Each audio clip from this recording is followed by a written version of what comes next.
Welcome back sa aking YouTube channel. Para sa mga first time lang po manood, please click mo na yung Gavis TV, Manila.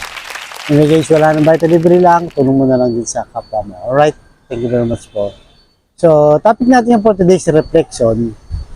Tapusin na natin guys yung kwento ni David. So, simula nung pinili siya ng Diyos, di ba? Bata pa lang siya. Pinili na ng Diyos na maging hari ng Israel. So, nung pinili na niya kahit musmus pa lang siya, isang patpatin na bata, dahil siya yung pinili at siya rin yung lumaban dito kay Gulayat at napatay niya, di ba? Sa tindi ng problema ng Israel dahil hindi nila matalo-talo itong si Gulayat. Kaya nagdiwang buong Israel nung napatay ni David itong si Gulayat. So, fast forward at naging hari na siya, naging makapangyarihan na siya, kinikilala siya ng buong Israel. Pero, ganun pa man, ay nagkasala din siya. Kagaya natin, di ba? Nung naikwento natin nung isang araw, na nagkasala din itong si Haring David. Kaya hindi na ito naiiba sa atin. Kagaya niya, hindi man tayo hari guys, di ba? Pero meron din tayong inahawakang mga tao, kagaya kung pamilyado kang tao, di ba?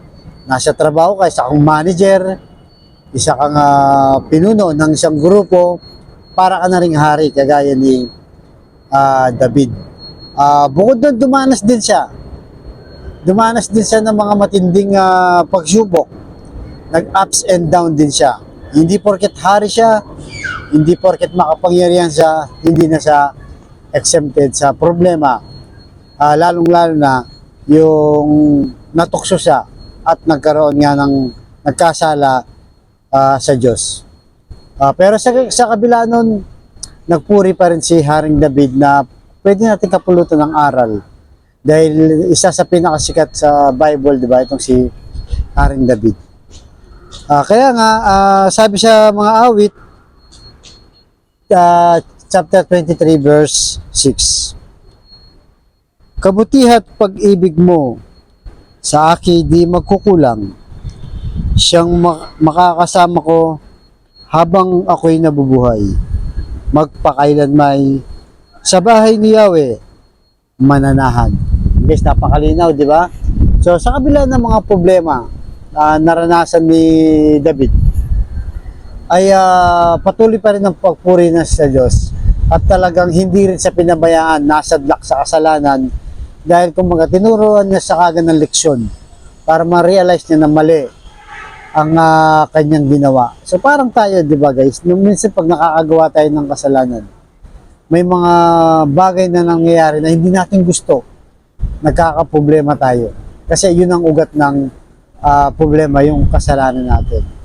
Kaya, kagaya ni David, makapangyarihan ka man, may hinahawakan ka mong tao, may pamilya ka man, sikapin natin guys, na hanggat kaya natin, huwag tayong magkasala. At kung magkasala tayo, nagbibigay naman ng second chance ang ating Panginoong Yesus na kailangan natin humingi ng tawad, magsisi sa ating mga nagawang kasalanan. Kasi kung minsan parang nahihiya tayo, di ba?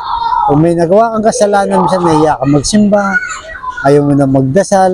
Hindi, dapat lalo tayong magsimba. Lalo tayong magdasal dahil nga nagkasala tayo. Kagaya ni David, nung ma-realize na nagkasala siya at hindi tama ang ginawa niya, nagsisi siya. Bumawi sa Diyos. Kaya nga, pinagbigyan pa rin siya ng Diyos ng pangalawang pagkakataon. Kaya yan po ang hingin natin sa Diyos, na sana ay lagi tayong patawarin sa ating kainahan, lalo na pag tayo natukso, di ba? Natukso ng mga kasalanan na minsan nadadala tayo, hindi natin mapigilan. Sana bigyan tayo ng kalakasan ng Diyos para ito mapaglabanan.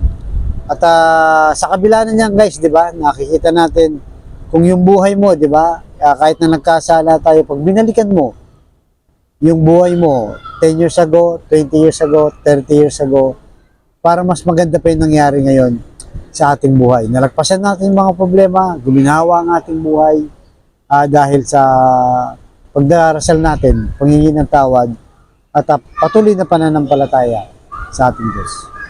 Kaya sa kapatid natin nanonood sa aking vlog na may matinding karamdaman, problema sa pinansyal at problema rin sa hanap buhay at pamilya, sabayin mo ko sa napakasimpleng dasal. Kung ikay maniwala at magtiwala, at lalong-lalo na kung ikay manampalataya sa ating Panginoong Yesus, tsak yun ay kanyang pagkakaloob sa tamang panahon. So tayo manalangin, Lord, i-bless niyo pang kapatid namin na nanonood sa aking vlog na may matinding karamdaman, problema sa pamilya, lalong-lalo na po yung nagkagulo, nagkaaway, ibalik niyo po at pagbigis-bigisan niyo pumilingan nilang pamilya. Lalong-lalo na po, Lord, sa financial, na kailangan namin lahat. Lalo na po yung kapatid namin, walang-wala, Lord. Ultimong pambili ng 1 kilo ng bigas, 1 lata ng sardinas, pamasahe ng mga bata, pambayad sa upa sa bahay, pambili ng gamot, pambaon sa mga bata, at kung ano pa, Lord. I-bless niyo po ang aming hanap buhay para sa aming pamilya. At sa may karamdaman, Lord, stage 4 cancer na, may taning na sa buhay, bedridden na. At kung ano pa mga karamdaman bumabalot sa kanyang katawan, ipuin niyo po, Lord, na yung mapagpagaling na kamay, haplusin niyo po, tanggalin niyo po ang kanyang karamdaman. Sa lahat ng itinilig namin, sa matamis na pangalan natin, Panginoon Jesus, Amen and Amen. To God all be the glory. Sa ngalan ng Ama, ng Anak, ng Jesus Santo. Thank you very much po.